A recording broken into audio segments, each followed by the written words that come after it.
Hello everyone. तर कसे आहात सगळे? दीपाज टेस्टी डिलाईटमध्ये तुम्हा सर्वांचं खूप खूप स्वागत आहे. तर आज मी एकदम झणझणीत असा मिरचीचा एक बेत बनवलेला आहे. तर हे मी मिरचीपासून अगदी झटपट तयार होणारं लोणचं बनवलं आहे. तर आता आपण त्या रेसिपीला सुरुवात करूयात. तर त्यासाठी ह्या पाव किलो मिरच्या आहेत, त्या मी स्वच्छ धुवून आणि पूर्णपणे पुसून स्वच्छ करून घेतलेल्या आहेत. नंतर आपल्याला त्याचे आता देठ काढून घ्यायचे आहेत. तर आता मी सगळ्या मिरच्यांचे देठ काढून घेते.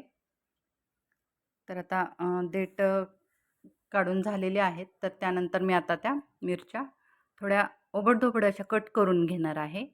आपल्याला नंतर त्या चॉपरमध्ये चॉप करायच्या आहेत, त्यामुळे मी काही फार बारीक करत नाही आहे. तर मोठ्या-मोठ्या मी अशा त्या मिरच्या चिरून घेतलेत. त्यानंतर 1 वाटी हा लसूण आहे. लसूण तुम्ही तुमच्या आवडीनुसार कमी जास्त करू शकता किंवा स्किप पण करू शकता नसेल खात तर. तर आता आपण चॉपरमध्ये या मिरच्या आणि लसूण ते दोन्ही चॉप करून घेणार आहोत. तर माझा चॉपर मोठा असल्यामुळं सगळ्या मिरच्या आणि लसूण एकाच वेळी त्यामध्ये बारीक झालेला आहे. तर तुमच्याकडे चॉपर नसेलच अगदी तर काही हरकत नाही. तुम्ही मिक्सरलाही असं ओबडधोबड किंवा खलबत्ता असेल त्यामध्ये तुम्ही ओबडधोबड वाटू शकता. तर आता मी त्यामध्ये मिरची आणि लसूण बारीक करून घेतलेला आहे. तर बघू शकता अगदी आपल्याला फाईन पेस्ट वगैरे बनवायची नाही आहे. असं आपल्याला त्यामध्ये चंक्स राहतील असं असं ओबडधोबड असं करून घ्यायचं आहे. तर आता त्यानंतर मी ही मिरची आणि लसूण एका बाउलमध्ये काढून घेणार आहे. तर आता मी ती मिरची बाउलमध्ये काढून घेतली. त्यानंतर आपण हा लोणच्याचा मसाला तयार करूयात. तर त्यासाठी मी 1 चमचा बडीशेप, अर्धा चमचा मेथी दाणे आहेत. त्यानंतर 1 चमचा जिरे, 1 चमचा मोहरी, त्यानंतर 1 चमचा धने घातलेत आणि 5 ते 6 फक्त मिरी घातलेले आहेत. कारण तसंही मिरची पण तिखट असतेच.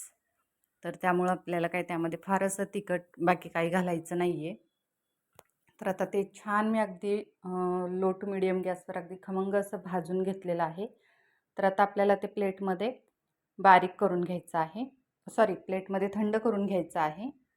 आणि ते थंड होते तोपर्यंत आपल्याला तेल लागणार आहे लोणच्यासाठी, तेही गरम करून घेऊयात. तर 1 वाटी तेल मी गरम करून घेतलं आहे. त्यानंतर आता मसाल्यामध्ये आपण घालूयात 1 चमचा हळद. त्यानंतर कश्मीरी मिरची पावडर 1 चमचा घातली. त्यानंतर मी हे धने वगैरे सगळं वाटून घेतले ते घातलं सगळं आणि त्यानंतर मीठ घातलेलं आहे चवीनुसार. तर आता या मिरचीमध्ये आपल्याला हे सगळे साहित्य आहे ते घालून झालेलं आहे. छान असं मी ते मिक्स करून घेतलेलं आहे. आणि नंतर आता हे बघू शकता तेल अगदी आपल्याला गरम करून ते थंड करून घ्यायचं आहे तेल आणि नंतर आपल्याला हे मिरचीवर ते तेल घालून घ्यायचं आहे.